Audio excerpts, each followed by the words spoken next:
আসসালামু আলাইকুম, welcome my channel. যেসব মানুষের আচরণে আপনি কষ্ট পান তাদের পরিবর্তন করতে পারবেন না, ইগনোর করুন, ভালো থাকবেন।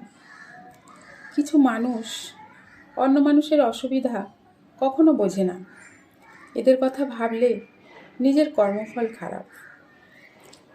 বাজে আচরণ করা কিছু জনের সংস্কার, এদের কথা ভেবে নিজের প্রাপ্তি থেকে দূরে সরে না গিয়ে ইগনোর করতে শিখুন। বাইরের লোক একবার কষ্ট দেয়, সেই কথা আপনি যতবার ভাবেন ততবার নিজেকে নিজেই কষ্ট দেন। যাদের জন্য কষ্ট পাচ্ছেন তাদের মন থেকে মুছে ফেলুন।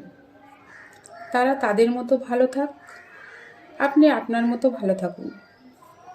কোনো মানুষ সর্বগুণের অধিকারী নয়, তাই সামনের মানুষের থেকে ভালো গুণ গ্রহণ করুন, বাকিটা তার থাক।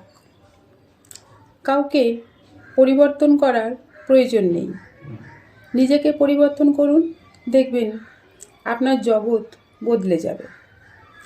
ছোট ছোট স্বপ্ন পূরণ করে মন ভরে খুশি অনুভব করুন, একদিন দেখবেন বড় স্বপ্নটিও নিমেষে পূরণ হয়ে গেছে। Thank you so much for watching my video.